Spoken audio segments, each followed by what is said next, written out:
continuamos con el desarrollo de su programa Al Filo. En la segunda parte del programa tenemos a la entrevista central al ministro administrativo de la presidencia, José Ramón Peralta. Bienvenido, ministro. Bienvenido, ministro.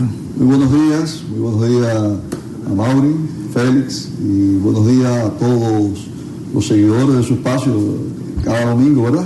Sí, así es. Muchísimas gracias por atender la llamada. No, la orden de usted y del pueblo dominicano. Bueno, muchísimas gracias. Gobierno, vimos que esta semana fueron juramentados ya las comisiones de ética de todas las instituciones públicas. ¿Cómo aporta esto al sistema de transparencia del gobierno?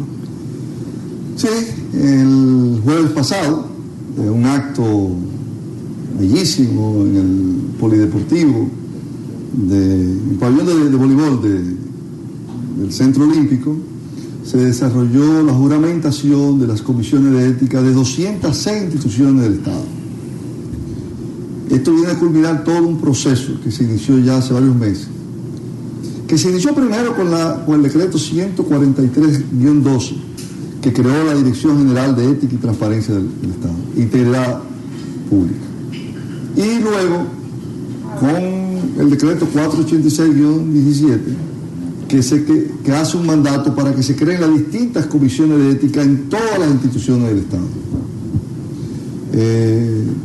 Esas comisiones de ética fueron escogidas en cada institución de manera abierta, transparente, y el presidente quiso, que fue muy importante, que las personas que fueran escogidas, de los cuales hay que aclarar, el 53% son mujeres, se escogió mujeres,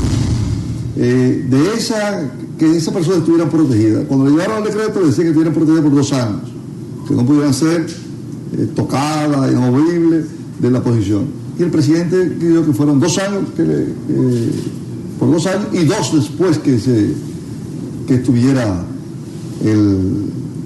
que terminara su mandato, de manera que estuvieran protegidas por cualquier medida que tomaran, y que actuaran con la libertad que requieren, de manera que busquemos la mayor transparencia posible en cada una de estas instituciones, en todas las direcciones generales, los ministerios.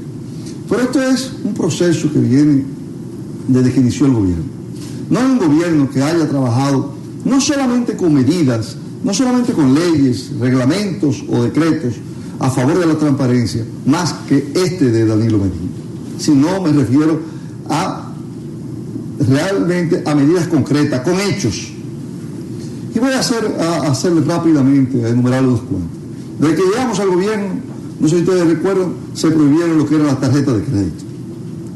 Se hablaba de la tarjeta de crédito, los funcionarios que debían tomar, los restaurantes, exageraban, no sé si era así, pero sucedía eso. Eso desapareció. Y desapareció con aquel decreto de racionalización del gasto, que le permitió en esos 5 meses de gobierno, esos primeros 5 meses de gobierno del primer mandato, le permitió economizar 18.000 millones de pesos. ¿De tarjeta de crédito? En gasto de la racionalización. Muy bien. Y aparte de eso, se limitaron los viajes, se eliminaron las compras de estos vehículos lujosos, se le puso un tope. Antes se veían vehículos Land Cruiser nuevas, se veían Lincoln, Lexus, eso se eliminó. Quien antes puede andarlo particular, pero no del Estado. Y se le puso un tope de $60,000. Ahora se llevó 72.000 porque ha pasado 5 años y de una u otra manera han subido un poco.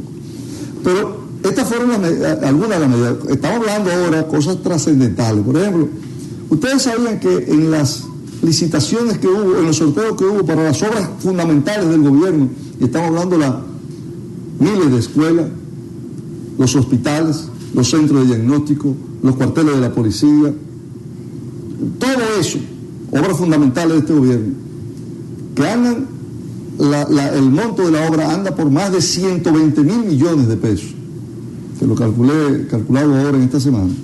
Todo eso se sorteó entre miles de ingenieros y arquitectos, de una manera que todo el mundo en aquella ocasión reconoció como algo transparente y que no se había hecho nunca en el país. ¿Qué rol jugaría entonces esta comisión de ética y cómo fue elegida? Pero para seguir diciendo cómo las cosas que se han hecho, si nos vamos entonces a lo que eran los permisos que se daban en agricultura, ahora se hacen de una manera transparente. La cuenta en subasta libre, abierta y que participa todo el mundo, con la televisión, que pueden. Cosas que se van eliminando las discriminaciones. La cuenta única del Tesoro. Estamos hablando por ahí, a la fecha, se han cerrado más de 2.500 cuentas en más de 210 instituciones, 208 instituciones. Y se han manejado, oigan que suma, más de 200.000 millones de pesos, que antes los funcionarios lo manejaban a su discreción. Es decir, compraban, adquirían cosas, sorteaban y lo pagaban a su discreción. Podía ser bien o podía ser mal. Ahora no. Ahora esos 200.000 tienen que pasar por todos los procesos del Estado. Y en lo que tiene que ver con con el acto que hubo el jueves pasado, decía la directora de compra y contrataciones que cuando llegamos habían en el Estado, se habían dado 6.000 y tantos procesos de compra. ¿Sabe cuántos procesos se han dado en el mismo tiempo aquí?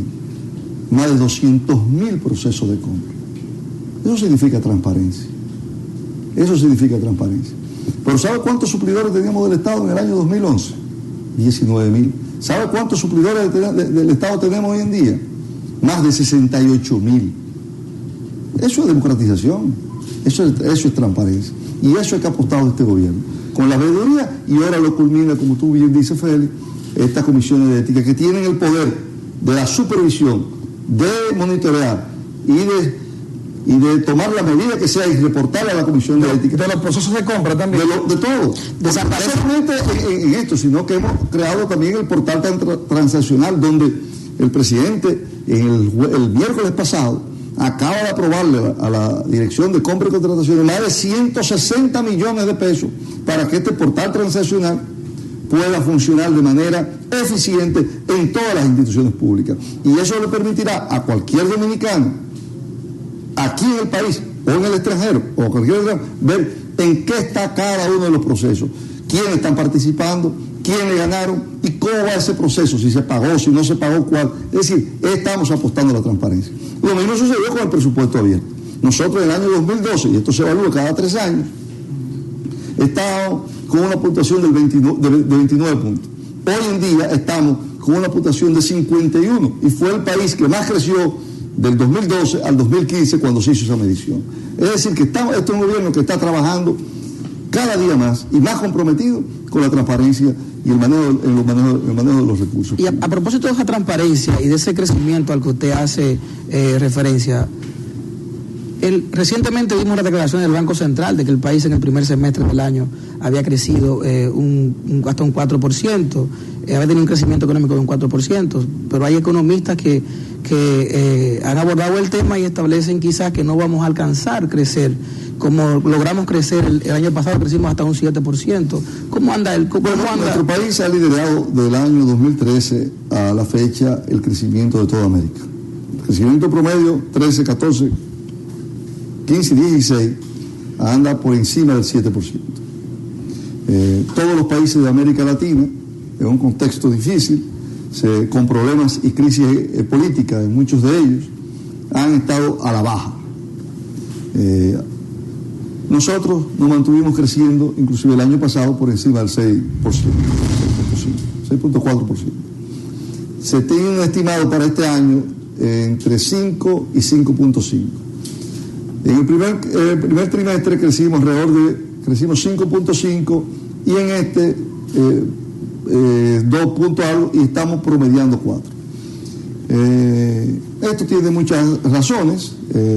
Aún así estamos en segundo lugar en toda América, en toda la región, pero el presidente, y es una noticia que le doy al país y a ustedes y al país, a sus seguidores, el miércoles pasado en la noche, al final de la tarde, reunió a distintos funcionarios de su gobierno. Estaba el ministro de Obras Públicas, el ministro de Agricultura, el ministro de Hacienda, estaba OISOE, estaba la CAS, estaba Banca Solidaria, estaban los organismos reguladores, tesorero, contralor, estaba INAPA, el IAD, bueno, varias instituciones del Estado de distintas áreas, de la construcción, de la agricultura y de la mediana y pequeña empresa. Porque el presidente tomó la decisión de autorizar la ejecución de más de 20.000 millones de pesos en lo que resta de año. Esto significa una cantidad sin precedentes que va a crear un dinamismo tal, que va a ayudar a un impulso de la economía, del dinamismo económico en los últimos 4 años, que no ha tenido precedente de ese monto. Es decir, que vamos de nuevo a ver unos niveles de dinamismo en la economía que nos ayudarán y nos permitirán llegar a ese 5% que estaba pautado, 5 puntos y pico. Es decir, que nosotros aseguramos que en los últimos 4 meses aquí la economía va a tener un gran impulso, una gran reactivación que va a generar sobre todo importante empleos. Estamos hablando, ¿por qué? Porque se están enfocando en la construcción de viviendas, estaba el INVI, en la construcción de canales, de carreteras, y anuncio que se iniciará en esta semana, en este mes de septiembre, el tercer tramo de la circunvalación Juan Bosch. Es el tercer tramo. Se iniciará el hospital de Bonao, se iniciará el hospital de Neiva, se iniciará el hospital de San Francisco de Macorís en este trimestre. Es decir, estamos hablando de obras importantes, pero también de una cantidad. Se van a poner pisos de cemento a decenas de miles de viviendas.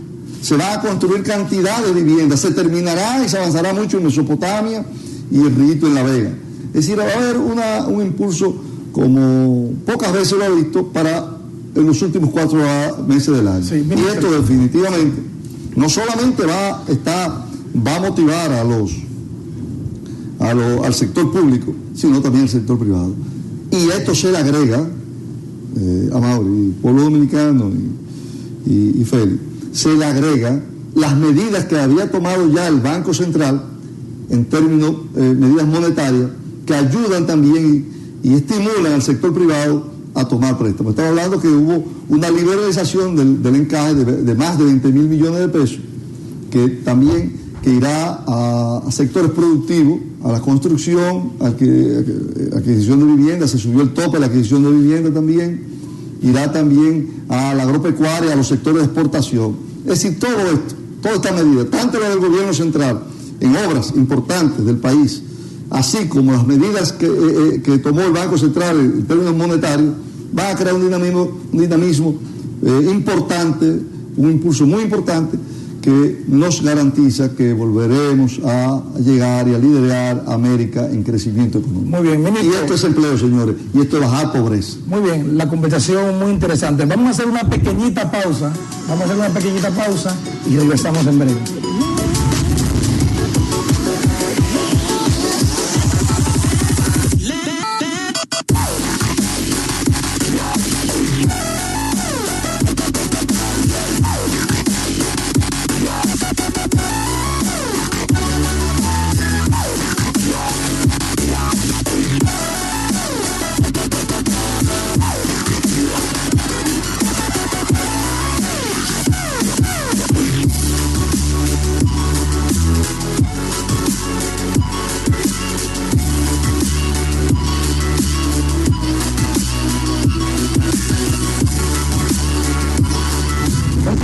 Su espacio al filo. Continuamos conversando con el ministro Peralta. Economía, política, gobierno, aquí se puede hablar de todo. Sí, de todo. Pero el día pasado, justamente en este mismo espacio, estuvo con nosotros el buen amigo Carlos Pimentel de Participación Ciudadana y decía que la visita sorpresa es un modelo fallido, que es un fracaso para el gobierno. ¿Qué opinión le merece eso? Mira, que no vaya a los campos a decir eso, que no vaya a los campos a decir eso, porque todos los domingos al presidente lo esperan en cada campo del país, están con la esperanza de que el presidente vaya. Cuando el presidente se traslada a una comunidad, la visita sorpresa es un modelo de gobierno, de gestionar un gobierno, que tiene varios componentes. Entre el primero, el político rápido, es la cercanía de un presidente con su pueblo. Cómo un presidente se comunica con su pueblo, oye a su pueblo todos los domingos, el día de descanso de cualquier familia. Cuando cualquier persona está descansando, el presidente y su equipo están trabajando. Oyendo al pueblo, oyendo las necesidades, sin nadie que se le interponga, cualquiera de los ciudadanos que están ahí, no importa la posición social que tenga, económica, se le acerca y el presidente lo escucha. ¿Y esto ha mejorado la calidad de vida de los presidente lo escucha, conversa y transmite. Es decir, el presidente es un presidente conectado a su pueblo de manera permanente. Y en cuanto a lo que vamos, que no viene no solamente por este modelo de gestión, porque esto no nace porque el presidente quiere no solo ir a acercar a su pueblo, sino también porque el presidente había hecho un estudio en el año 2007 para conocer de qué vivían los más de 150 municipios que había en el país en esa época. Y cuando hicieron el estudio, solo 23 municipios de 153, es decir, 130 vivían de la agropecuaria.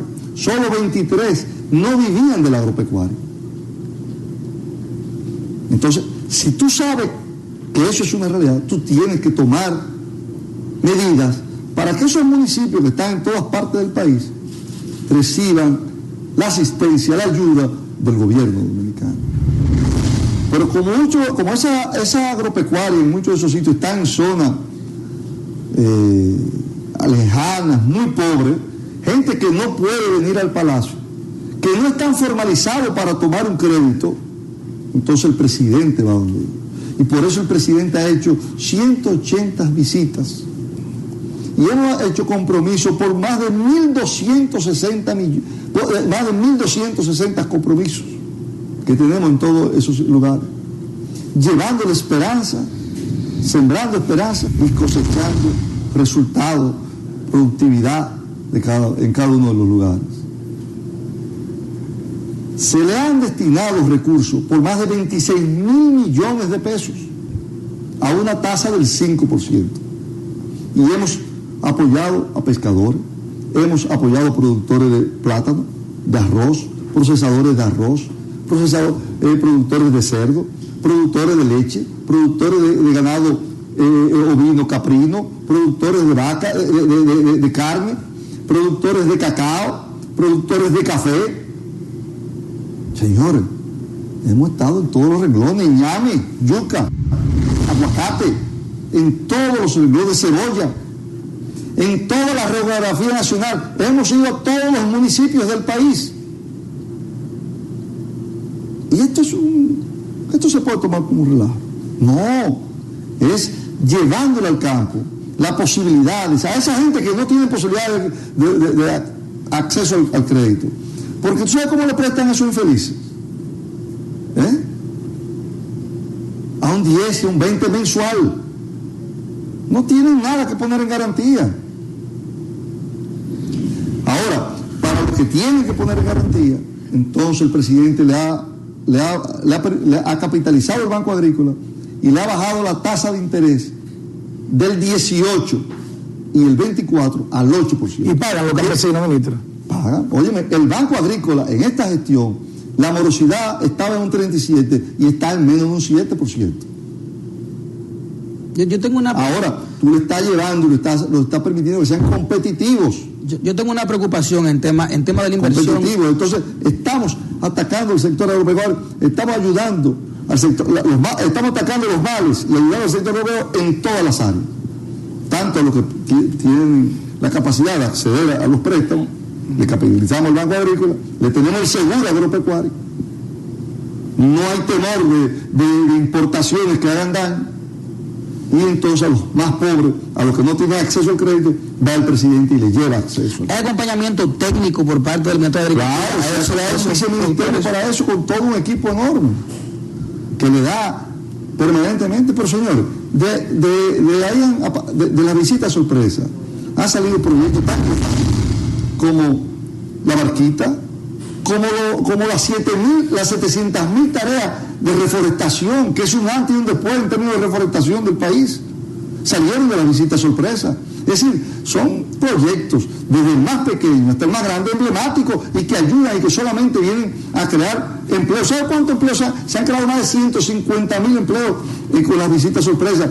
Es un estudio, porque esto no es invento, es un estudio que nos hizo el PNUD.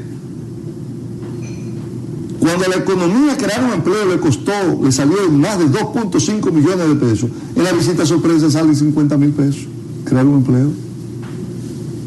Mira qué maravilloso es eso. Pero el presidente ha sido reconocido por la FAO, por el PNUD, por el FIDA, organismos internacionales que le dan seguimiento a este tipo de cosas. Y han venido al país presidentes como el de Panamá, el de Honduras, a conocer de las visitas sorpresas y la gestionan. No los domingos, lo hacen otro día de la semana. El presidente lo hace los domingos, le da su descanso, pero lo están aplicando en su país.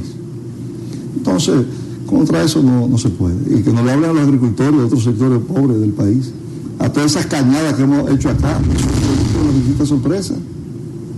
Muchas cañadas que se han arreglado, cambiándole la vida a la gente. Las cañadas están ahí.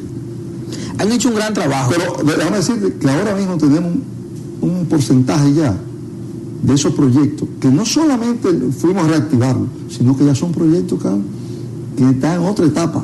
Son proyectos que están exportando. Eso es importante. Es decir, hemos creado la asociatividad, el cooperativismo, y lo hemos llevado, ya son asociaciones que están exportando. Hay alrededor de 30 asociaciones ya que están exportando. Mira que no solamente están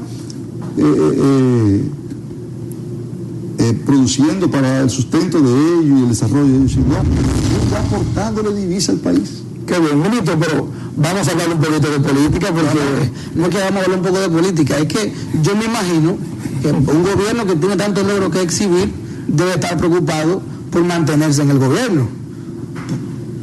¿Está el PLD, usted como miembro de su comité central, trabajando para dar respuestas a las necesidades que el propio PLD puede tener en este momento político? Bueno, el gobierno está muy fuerte, un gobierno valorado en la encuesta nuestra, en la encuesta que decía, salió en un periódico del Centro Económico del Cibao, también 63, coinciden las dos encuestas. Y en una que salió esta semana, decir que hablo en 64, un país que está valorando a su presidente. Y si valora a su presidente, valora al gobierno. Esto debe seguir mejorando, porque venimos, luego de los problemas políticos del caso Odebrecht, bajamos del 70 al 55, ya estamos en el 64, y esto lo que quiere decir que subimos del 55 al 58, 61, 63, y en esta 64, quiere decir que hay una tendencia a subir. El gobierno sigue enfocado en seguir trabajando con el pueblo en lo que tiene que ver con educación tan extendida, primera infancia, son cosas que están muy arraigadas al pueblo. Banca solidaria, eso es para prestarle a los más pobres que no tienen crédito, no pueden ir a tomar un crédito. Banca solidaria, y se han prestado ya 18.000 millones de pesos, para que tengan una idea, a más de 300.000 personas, a más de 368.000 cooperativas, empresas, pequeñas empresas. Eso es impactante. Y entonces, si tú te das cuenta de todos estos proyectos, y cuando entren la cantidad de hospitales que van a entrar ahora en septiembre, octubre, noviembre y diciembre, que la gente va a vivir y a sentir en los hospitales la diferencia, no tienen nada que mirar al mejor centro de salud privado del país, ninguna, no va a tener nada. Es decir, eso lo están viviendo. Hemos entregado más, hay ahora asegurado en estos 5 años, entre el régimen contributivo y el subsidiado, más de 3.4 millones de personas. Eso es extraordinario. De 3 picos que teníamos, hemos llegado a 7. que tienen seguro de salud, 2.2 millones a través del SENASA y 1.2 millones a través del régimen contributivo. Es decir, son cosas que tienen que la gente lo siente en el día a día. Entonces el gobierno no tiene por dónde bajar. Claro, siempre hay desafíos, siempre hay muchas cosas, siempre hay muchas necesidades que faltarán por atender. Pero estamos avanzando mucho. Muy bien. El PLD, entonces, se mantiene muy fuerte. Un partido que más que duplica a su oponente. Ahora, ¿quiere decir esto que está y que ya ganamos? No, hay muchos desafíos por delante y hay muchas cosas que debemos hacer. En ese mismo orden, ministro, en las últimas semanas ha sido trending topic o tendencia en las redes sociales, en los diferentes espacios sociales, justamente con el tema del PLD y también con otros partidos políticos, justamente hablando de la renovación de los cuadros políticos dentro del PLD, la renovación, los espacios para la juventud, para las mujeres. Usted se pronunció el día pasado en Twitter acerca de ese tema y eso creó un revuelo en el PLD. ¿Qué opinión le merece o nos puede reorientarnos qué fue lo que usted dijo con el tema de la renovación? Yo pienso que hacia el 20 tiene que venir esa juventud que tiene el partido, que ha estado represada, no solo en nuestro partido, sino en todos los partidos. Porque no podemos decir que es solo el PLD, en todos. El PLD tenemos la ventaja que el PLD es la organización que más jóvenes tiene como militancia y como simpatía. Es decir, cuando hablamos de la simpatía del PLD, que está duplicando, y más que duplicando, su más cercano contendor, estamos hablando que la franja de entre 18 y 24 y 25 y 34 años la domina el PLD por encima del 60%. Los jóvenes están identificados con el PLD. Ahora, ¿qué ha sucedido? Que el PLD hace 5 años no se permite que se inscriba más nadie. Se nos va a poner bien a los jóvenes que tenemos, que lo tenemos ahí. Entonces hay que abrirle, hay que darle la oportunidad. Y además, darle la oportunidad al mando de dirección, porque es inconcebible que este partido, que fundó don Juan Bosch con jóvenes, hoy tenga en su comité central solo 8 jóvenes de menos de 35 años, de 600. Eso es inconcebible. Entonces los jóvenes tienen que buscar su espacio. Yo, en el acto del jueves pasado donde se juramentaron las comisiones ahí habló un joven, Rafael Basora, del PLD.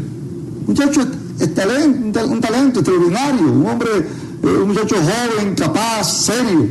Bueno, pero así hay cantidades en el partido que están en todas las instituciones. Lo que tienen es todos que unirse y exigir su espacio.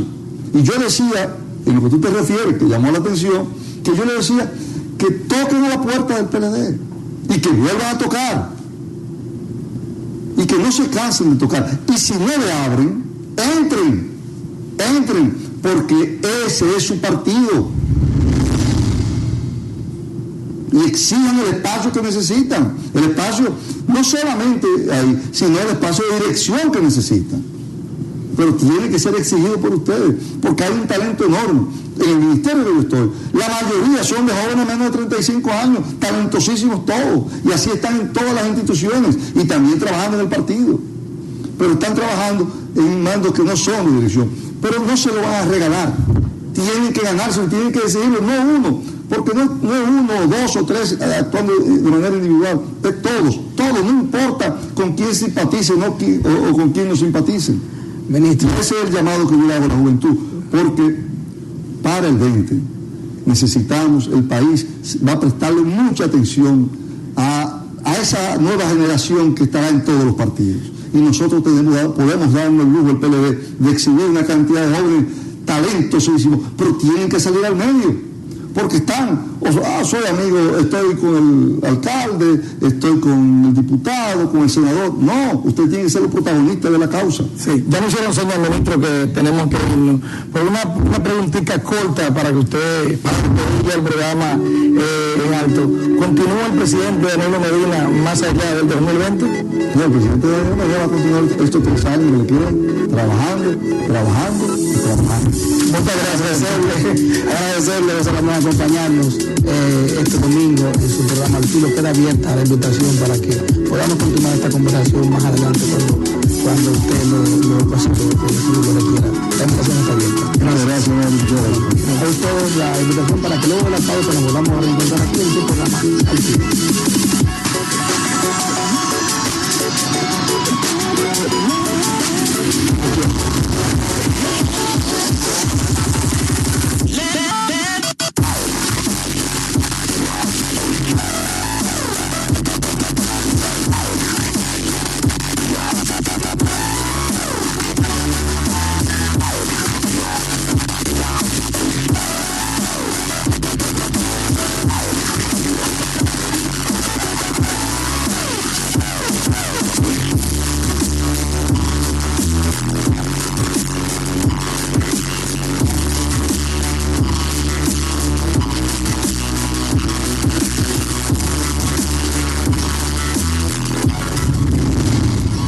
Hemos concluido un programa más al filo. Lamentablemente, estas horas duelen. Sí, como que sea muy rápido. Gracias a todos ustedes por el favor de su sintonía. No, recuerden, seguirnos a través de todas las redes sociales. Al Filo RD en Facebook, Twitter, Instagram y YouTube. Este programa se retransmite a través de nuestra página de internet constantemente durante toda la semana en www.alfilord.com. Los invitamos a que continúen con nosotros la próxima semana a esta misma hora, 11 de la mañana hasta las 12 del mediodía por tu canal 25. Nos vemos la próxima semana para que nos encontremos al filo. Al filo, gracias.